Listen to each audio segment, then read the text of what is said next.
Hero గారు. ఏంటి? సరే ఆర్టిస్ట్ గారు.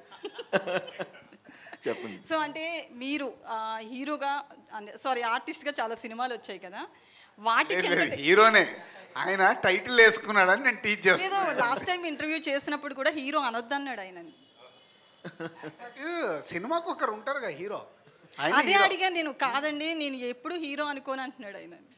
చెప్పండి, చాలా ఇబ్బందిగా ఉంది డిస్కషన్. సో అంటే మీరు హీరోగా చాలా భయపడతారా ఒక సినిమా వచ్చినప్పుడు? డిస్ట్రిబ్యూటర్గా ఈ రోజు భయపడుతున్నారా? అసలు భయం ఏం లేదండి. లేదు, ఫేస్లో టెన్షన్. బేసికల్లీ మీరు టెన్షన్ పడుతున్నట్లే కనిపిస్తారు. స్టేజ్ మీద కూర్చున్నానని టెన్షన్ అండి. సినిమాలో అసలు నో డౌట్ అండి. సినిమా పరంగా కాదు, డిస్ట్రిబ్యూటర్గా మీరు ఎలా ఫీల్ అవుతున్నారు? చాలా హ్యాపీ ఫీల్ అవుతున్నాను. అంటే ఆయన దగ్గర నుంచి వచ్చినందుకు ఇంకా హ్యాపీ. ఫస్ట్ స్టార్టింగే ఆయన బ్యానర్ తరఫున చేస్తున్నాడు. అది చాలా హ్యాపీనెస్ ఇచ్చింది, చాలా హై ఇచ్చింది. మీకు పర్సనల్గా ఎట్లా అనిపించింది సినిమా చూసిన తర్వాత? అంటే ఫ్యామిలీ ఆడియన్స్ ఎక్కువ మీకు. అంటే ఒక్కటేనండి దీనికి ఆన్సరు. నేను ఇప్పుడే స్టార్ట్ అవుతున్నాను, 3-4 సినిమాలు రిలీజ్ అయినాయి. ఈ పొజిషన్లో నేను ఒక డేర్ స్టెప్ వేసి డిస్ట్రిబ్యూషన్ తీసుకున్నాను అంటే అది ఎలా వచ్చింది అనేది ఇంక అదేనండి ఆన్సర్. అంత డేర్ స్టెప్ నేను తీసుకోను కదా సినిమా, అంతే. అయితే చాలామంది హీరోలు కొంతవరకు సక్సెస్ అయిన తర్వాత, చేతిలో కొంత మనీ వచ్చిన తర్వాత, వాళ్ళ ప్రొడక్షన్ హౌస్లు కావచ్చు, ఇట్లా డిస్ట్రిబ్యూషన్ కావచ్చు, ఏదో ఒకటి స్టార్ట్ చేస్తున్నారు ఇంకా మరింత గ్రో అవ్వడానికి. సో మీకు ఈ థాట్ ఎందుకు వచ్చింది? డబ్బుల కోసమా లేకపోతే సినిమా మీద ఉన్న ఇంట్రెస్ట్? డబ్బుల కోసమే అండి. అదేంటండి, రావాలి కదా డబ్బు, కావాలి కదండి డబ్బులు. Sir Raju so all the best. Thank you. Raju garu, sir ఈ కథ చాలా ప్రొడక్షన్ హౌసెస్కి వెళ్ళింది, అలాగే పెద్ద పెద్ద హీరోల దగ్గరికి వెళ్ళింది. ఏ ప్రొడక్షన్ హౌస్కి వెళ్ళలే సార్. నెట్ఫ్లిక్స్లో కొంతకాలం చేద్దాం అనుకున్నారు. లేదు, ఫస్ట్ కథ మొత్తం తయారైంది ఇక్కడే.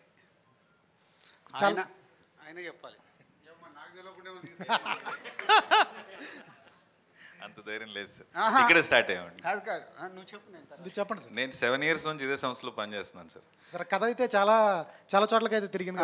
చాలా మందికి నరేషన్స్ అయినాయి కానీ రాజుగారి అండర్ ఎస్విసి డిఆర్పి అండర్లో నరేషన్స్ అయినాయి.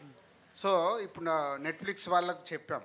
నెట్ఫ్లిక్స్ వాళ్ళకి ఎందుకు చెప్పామంటే ఇలాంటి ఇది థియేట్రికల్గా చెయ్యాలా, ఓన్లీ డిజిటల్కి వెళ్దాము. ఇది ఎప్పుడు చెప్పాను నాకు, ఇది 2020 కోవిడ్ ముందు. సో కోవిడ్లో మనం ఏంటి సినిమాలు థియేటర్కి వస్తారా రారా అన్న కన్ఫ్యూజ్లో ఉన్నప్పుడు నెట్ఫ్లిక్స్ వాళ్ళకి చెప్పాము. నెట్ఫ్లిక్స్ వాళ్ళు ఓకే ఒరిజినల్గా తీసివ్వండి అన్నారు. మళ్ళీ నేనే ఆలోచించాను, ఒరిజినల్గా ఇస్తే మనకు ఎంత వస్తుంది, ఇంత కష్టపడి వాట్ వీఆర్ గెట్టింగ్, ఇవన్నీ సో మెనీ ఈక్వేషన్స్తో వెళ్ళలేదు. చాలామంది హీరోలు, యువర్ రైట్, 3-4 హీరోలకు చెప్పాము. అందరు బాగుంది కానీ ఇలాంటి చెయ్యాలా వద్దా, చేస్తే ఏంటి అన్నప్పుడు నాకు వచ్చిన థాట్ బలగం తర్వాత నాకు చాలా కాన్ఫిడెన్స్ వచ్చింది.